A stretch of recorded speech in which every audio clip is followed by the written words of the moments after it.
Roxanne. If you want to sit at the big kids table.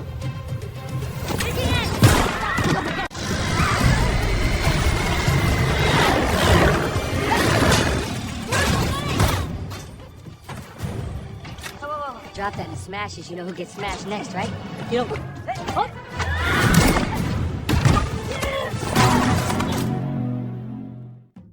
Halo, apa kabar semua? Semoga kalian sehat.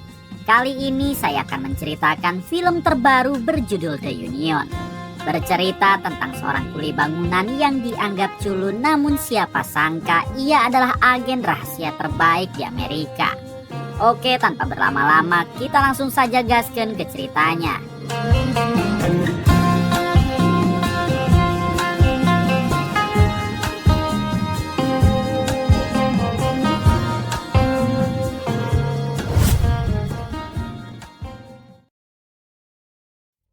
Di awal film kita akan dibawa ke salah satu hotel yang berada di Italia. Di sana memperlihatkan sekelompok orang yang diam-diam akan menyelundup masuk ke suatu kamar. Diberitahu kalau sekelompok orang tersebut adalah agen rahasia yang diberi nama The Union. Saat ini tim The Union sedang menjalankan misi merebut data rahasia Amerika yang telah dicuri oleh orang Rusia. Jika sampai data rahasia itu jatuh ke tangan orang yang salah, maka bisa dipastikan Amerika akan hancur. Tim The Union dipimpin oleh sepasang suami istri yang mana si suami bernama Javier dan istrinya bernama Roxy. Saat ini Javier dan pasukan telah berhasil masuk ke dalam kamar si orang Rusia lalu merebut kembali data rahasia Amerika yang telah dicurinya.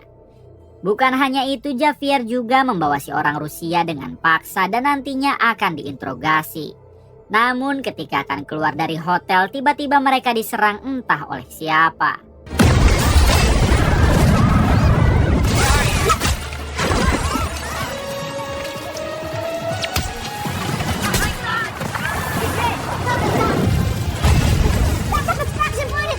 Tak berselang lama, Javier berhasil membawa si orang Rusia beserta koper data rahasianya ke pinggir jalan untuk menunggu jemputan.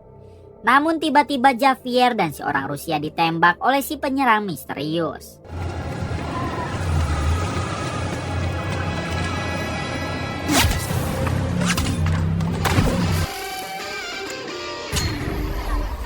Kemudian datanglah satu mobil yang langsung mengambil koper berisi data rahasia Amerika itu. Dari kejauhan Roxy hanya bisa melihat Javier suaminya yang telah gugur sehingga misi pun gagal total. 2 hari kemudian adegan berpindah ke Amerika dan di sini kita akan diperkenalkan dengan seorang pria bernama Mike yang baru bangun dari tidurnya. Selesai mandi dan sarapan, Mike segera pergi ke tempatnya bekerja karena ternyata Mike ini adalah seorang kuli bangunan.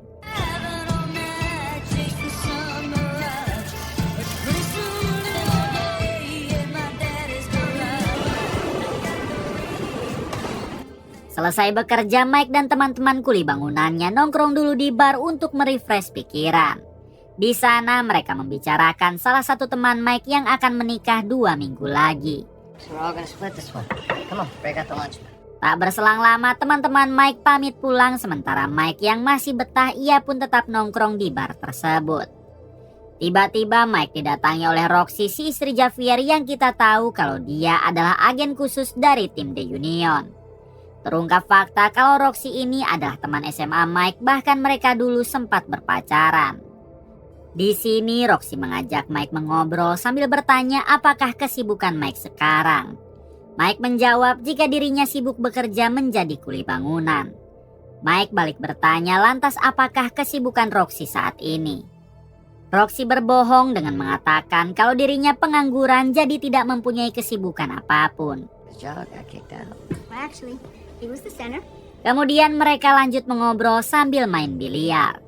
Mereka membahas kenangan masa lalu ketika masih berpacaran. Setelah itu Roxy mengajak Mike ke tempat yang sepi sebab Roxy sangat ingin berduaan dengan Mike. Mike yang berotak mesum ia pun langsung mengiyahkan permintaan Roxy.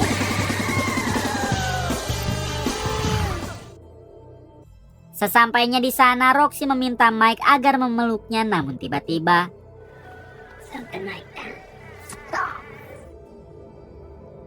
Ketika tersadar, Mike sudah berada di kamar hotel yang mewah.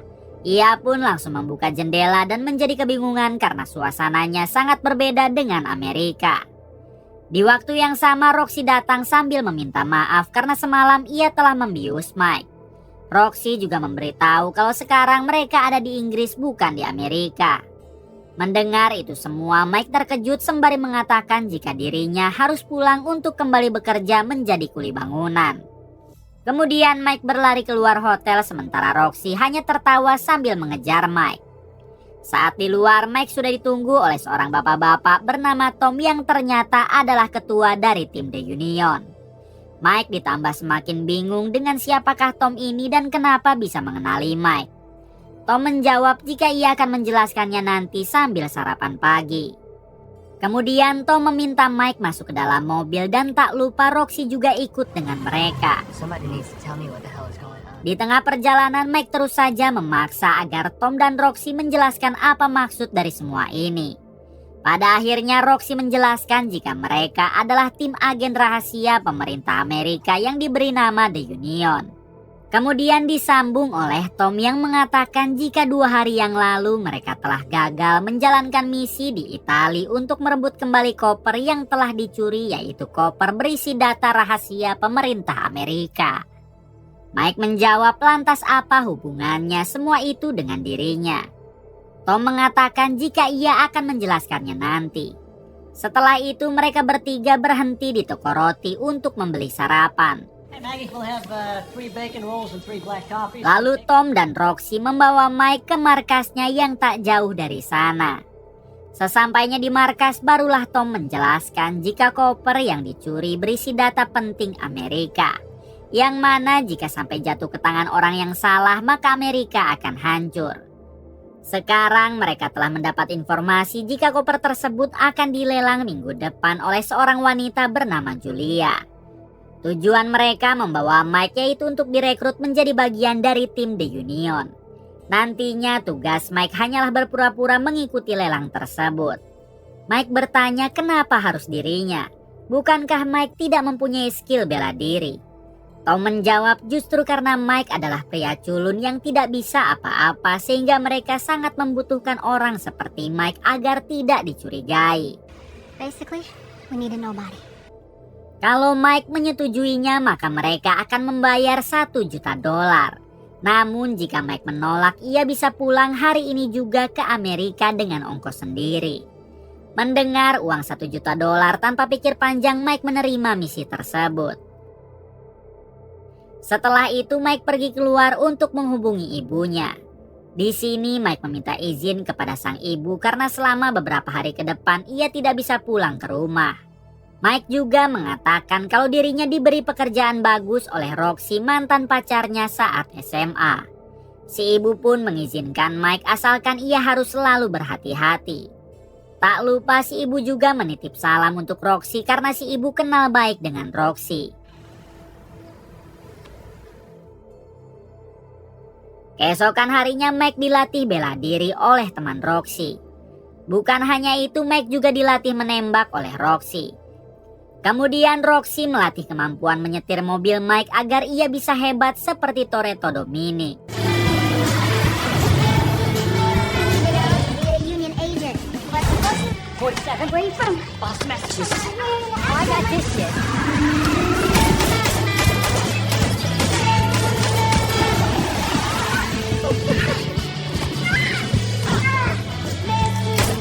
Di suatu waktu terlihat Tom, Roxy dan semua timnya sedang berkumpul termasuk Mike.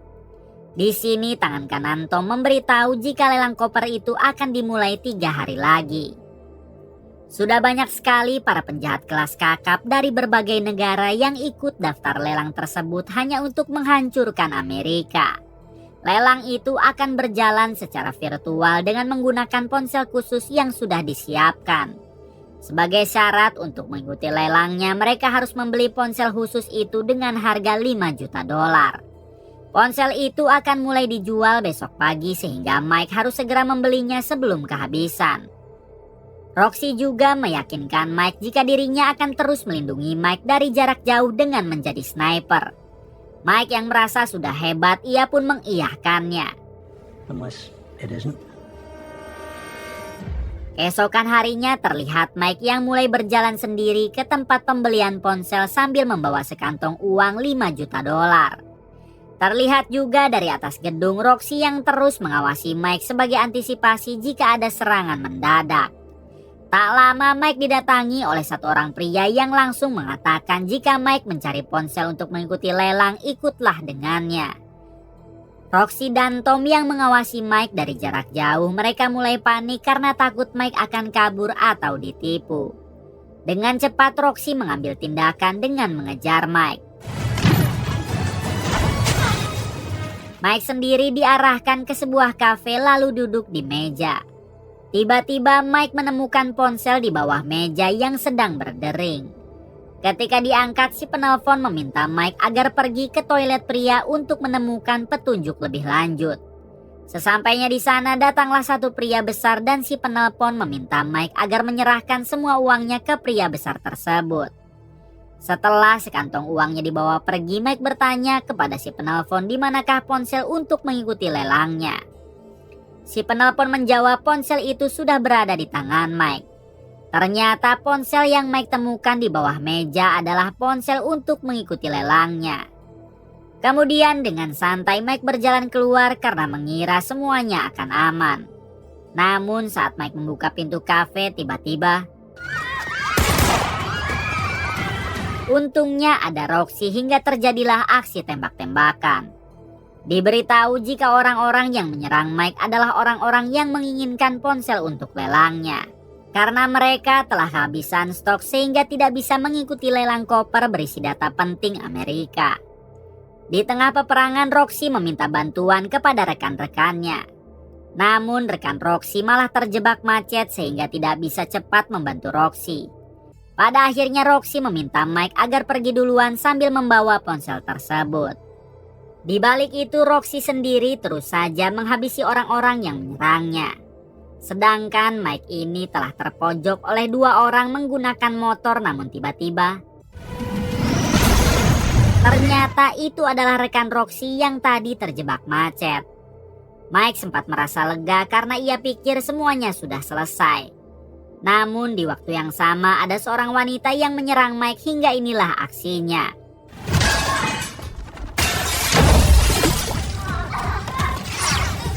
Untungnya Roxy datang tepat waktu dan langsung melawan wanita tersebut.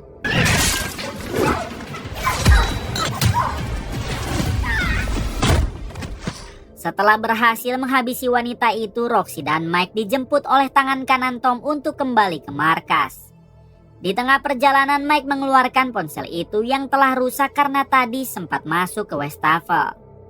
Kemudian Mike memberikan ponsel tersebut kepada tangan kanan Tom sambil meminta maaf karena ia telah merusaknya. Sesampainya di markas, beruntung ponsel itu dapat dibetulkan oleh rekan Roxy yang merupakan seorang hacker. Kemudian tangan kanan Tom menyangka kalau di sini ada mata-mata, sebab kenapa aksi mereka selalu ketahuan. Tom menyangkal semua tuduhan itu karena ia sangat mempercayai semua orang yang ada di sini. Tom menjelaskan jika sejauh ini ada 5 grup penjahat kelas kakap yang tidak mendapatkan ponsel untuk lelang. Jadi wajar saja kalau mereka diserang sebab para penjahat itu sangat menginginkan ponsel tersebut dan saling berburu. Beruntung mereka sudah aman di sini dengan ponselnya dan langkah selanjutnya mereka akan mengikuti lelang yang akan dimulai 48 jam dari sekarang. Tom meminta kepada semua anggotanya untuk beristirahat karena waktu sudah larut malam. My first day in the field. It's open season on everybody in this auction. Tak berselang lama Mike diajak Roxy untuk beristirahat di rumah amannya. You gonna give me another chance? Come on, Mike. Sesampainya di sana Mike langsung membersihkan diri karena sudah beberapa hari ini ia tidak mandi. Kemudian Mike tidur di samping Roxy dan berharap Roxy akan paham apa yang biasa dilakukan jika wanita dan pria sudah satu kamar. Mike terus saja berusaha merayu Roxy karena totongnya sudah lama tidak ngabeledag. Akan tetapi Roxy yang tidak paham, ia pun malah tidur duluan.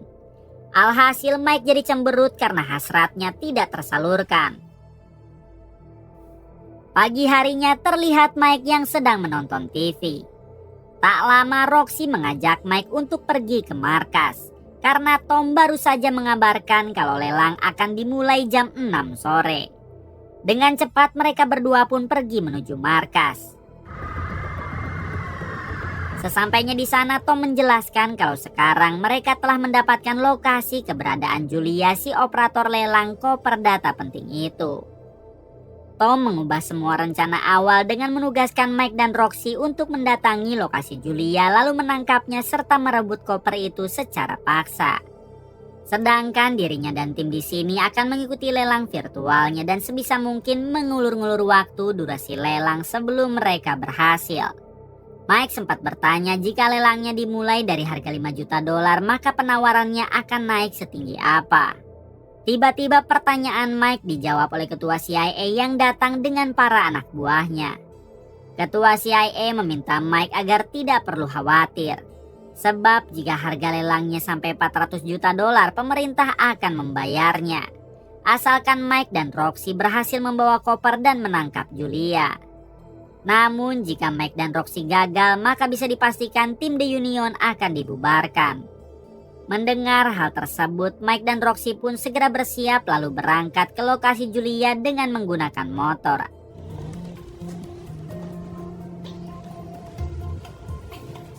Roxanne? Open into position now.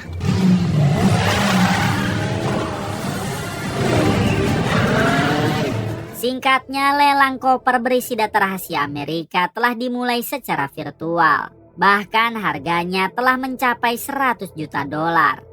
Tom yang sedang mengikuti lelang itu dengan si ketua CIA, ia pun terus saja melawan harga tertinggi demi memperlambat waktu sebelum Roxy dan Mike berhasil menangkap Julia. Roxy dan Mike yang mengendarai motor, ia pun terus saja menaikkan kecepatan supaya bisa cepat sampai di lokasi Julia. She's in Nichols Avenue. 10 menit kemudian terlihat Tom dan si ketua CIA yang dibuat semakin pusing sebab harga lelang sudah mencapai 525 juta dolar namun Roxy belum sampai. Alhasil si ketua CIA memberanikan diri dengan menaikkan harga lelang sampai 550 juta dolar. Di waktu yang sama Roxy dan Mike telah sampai di lokasi Julia. Dengan cepat mereka segera naik ke lantai atas untuk menggerebek Julia, si operator lelang tersebut. Harga lelang sudah mencapai 600 juta dolar namun beruntung Roxy langsung menodong Julia sambil mengatakan jika kopernya akan ia bawa di harga 0 dolar. Julia segera menunda pelelangannya dan bertanya kenapa Roxy dan Mike ada di sini. Terungkap fakta kalau Julia juga ternyata adalah teman SMA Mike dan Roxy. Sehingga mereka sudah saling mengenal. Roxy meminta Julia agar segera menyerahkan koper itu jika tidak mau koat di sini. Pada akhirnya Julia menyerah lalu mengatakan kalau kopernya berada di rumah, sehingga ia harus mengambilnya dulu. That concludes tonight's bidding. 10 menit kemudian terlihat Roxy dan Mike yang baru sampai di rumah Julia. Ternyata rumah Julia lokasinya tepat di depan Hotel Continental yang berada di film John Wick. Ketika masuk ke dalam, Julia langsung saja mengambil koper berisi data rahasianya yang disimpan dalam lemari es. Roxy sempat bertanya untuk siapakah Julia bekerja dan kenapa koper ini sampai berada padanya. Julia menjawab jika dirinya juga tidak tahu sebab ia dengan bosnya hanya berkomunikasi lewat telepon. Dengan cepat Roxy memindahkan semua data yang ada di koper itu ke flash drive-nya. Let's go. Di waktu yang sama tiba-tiba pintu ada yang mengetuk. Dengan sigap Roxy dan Mike langsung mengeluarkan senjata sambil melihat siapa yang datang. Ketika pintu dibuka ternyata itu adalah Javier, suami Roxy yang dulu dikabarkan gugur saat misi di Italia. Tentu saja Roxy sangat terkejut karena suaminya yang ia kira telah tewas ternyata masih hidup. Roxy bertanya kenapa Javier masih selamat dan apa yang sebenarnya terjadi. Javier menjelaskan jika dulu saat di Italia ia ditembak lalu terjatuh ke sungai. Beruntung ada seseorang yang menyelamatkan Javier dan merawatnya sampai sekarang Javier bisa kembali. Javier meminta Roxy agar berhati-hati karena di tim di Union ada pengkhianat yaitu Tom. Namun Roxy tidak percaya begitu saja dan ia meminta Javier agar ikut bersamanya sekarang. Anehnya Javier menolak dengan alasan jika dirinya sudah tidak ingin bergabung dengan The Union lagi. Javier berjanji akan menemui Roxy di jembatan Albert saat fajar tiba. Javier juga menyarankan agar mereka tidak menangkap Julia sebab dia tidak tahu apa-apa dan hanya diperintah seseorang. Pada akhirnya Roxy dan Mike memilih pergi dari sana sambil membawa kopernya.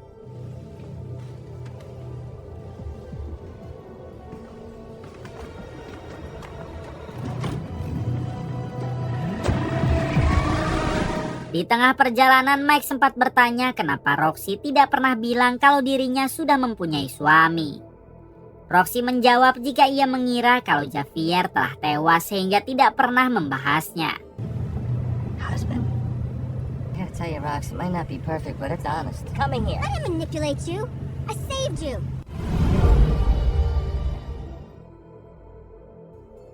Pagi harinya terlihat Roxy dan Mike yang sudah berada di jembatan Albert untuk menunggu Javier. Tak lama Roxy dihubungi oleh Javier yang meminta maaf karena dirinya tidak bisa datang. Seketika Roxy menjadi curiga sambil bertanya apakah ini semua adalah jebakan. Sambil tertawa Javier meminta maaf sebab dirinya telah mengkambing hitamkan tim The Union mencuri koper berisi data rahasia. Sebentar lagi tim CIA akan datang untuk menangkap mereka. Sedangkan koper yang asli telah ditukar saat di rumah Julia semalam. Terungkap fakta kalau dalang di balik lelang koper itu adalah Javier yang selama ini berpura-pura tewas. Javier sendiri kini terbang menuju The Iceland untuk bertransaksi koper itu. Well, that's disappointing. Roxanne. And that would have cramped my style, Roxanne. Tak lama datanglah si ketua CIA dan para anak buahnya yang langsung mengepung Roxy dan juga Mike. Si ketua CIA meminta Roxy dan Mike menyerah sebab mereka juga telah menangkap Tom. Roxy berusaha menjelaskan jika ini semua adalah fitnah dari Javier yang telah menuduhnya mencuri koper tersebut. Akan tetapi si ketua CIA tidak percaya hingga inilah yang terjadi. Beruntung Roxy dan Mike dapat meloncat ke air hingga berhasil lolos dari kejaran si ketua CIA. Hari itu juga Roxy dan Mike terbang menuju The Iceland.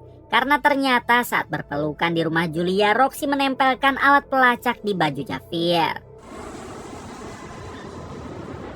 Singkatnya Roxy dan Mike telah sampai di The Iceland.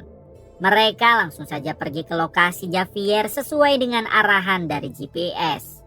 Here we go to the Bobby Preston, huh? Di balik itu terlihat Javier yang sedang bersantai sambil menunggu pembeli kopernya. Ditemani Julia yang ternyata adalah pacar Javier. Tak lama datanglah si pembeli yang meminta Javier agar mengeluarkan kopernya duluan.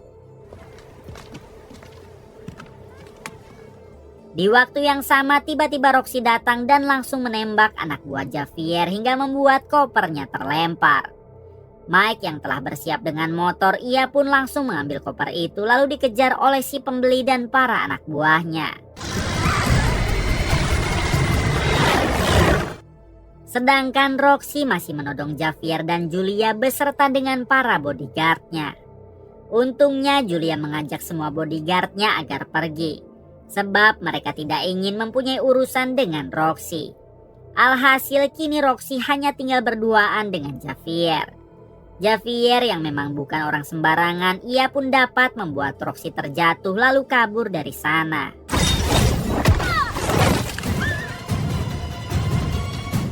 Di sisi lain terlihat Mike yang masih dikejar oleh si pembeli dan para anak buahnya. Hingga Mike harus naik ke atas rumah warga dan terjadilah aksi baku hantam. Drop that and smashes, you know who gets smashed next, right? You know. Hingga saat Mike mulai terdesak, Roxy datang tepat waktu lalu menyelamatkannya.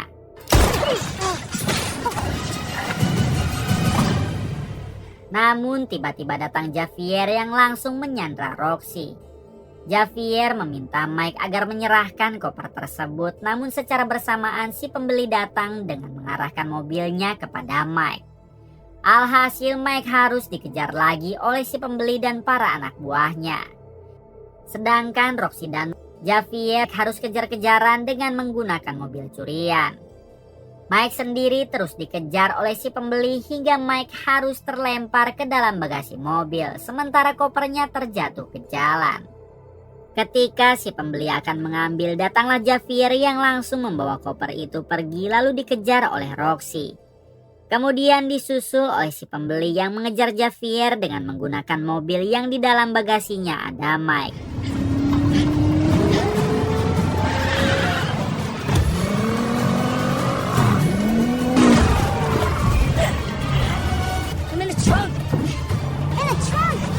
Di tengah pengejaran, Mike dapat keluar dari bagasi lalu mencoba menyingkirkan si pembeli dari mobil tersebut.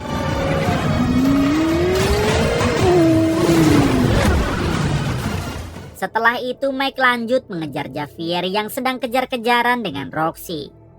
Di suatu waktu mobil Mike harus terjun bebas ke jurang akibat disenggol oleh Javier.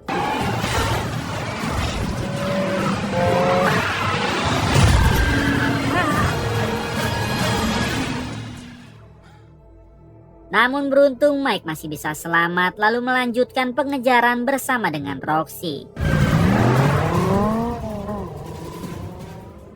Di balik itu Javier sendiri sudah sampai di dermaga dan kini ia menunggu jemputan kapal untuk kabur membawa kopernya. Tak lama datanglah Roxy bersama dengan Mike yang langsung menabrakkan mobilnya ke mobil Javier. Di sini mereka saling menodongkan senjata dan Roxy meminta agar Javier sebaiknya memberikan koper tersebut. Akan tetapi Javier merayu Roxy dengan mengatakan kalau Roxy mau bergabung, ia akan membagi dua hasil penjualan koper itu. Javier juga berjanji akan hidup lagi bersama Roxy lalu mereka bisa sebebasnya berkeliling dunia. Namun Roxy yang tidak tertipu dengan gombalan Javier, ia pun langsung menghabisinya. Pada akhirnya Roxy dan Mike berhasil merebut koper berisi data rahasia itu dari tangan Javier. Kemudian mereka akan membersihkan nama The Union dari fitnah sebelumnya, sekaligus menyelamatkan Amerika dari kehancuran. 1 minggu kemudian terlihat Mike yang sedang menghadiri pesta pernikahan temannya. Ternyata di sana juga ada Roxy yang ikut bersama dengan Mike. Mike yang sebenarnya dari dulu suka kepada Roxy, ia pun memberanikan diri untuk menyatakan cinta. Tanpa disangka Roxy menerima Mike hingga mereka pun langsung berdansa. Tak berselang lama Mike yang kebelet ingin beraha-aha, ia pun mengajak Roxy ke kamar. Namun baru saja beberapa langkah tiba-tiba Tom datang yang berniat memberikan misi lagi kepada mereka berdua. Tamat. Terima kasih untuk semuanya yang telah menonton hingga akhir. Semoga kalian diberikan kesehatan dan rezeki yang berlimpah. Salam untuk semuanya dari Hampura Film.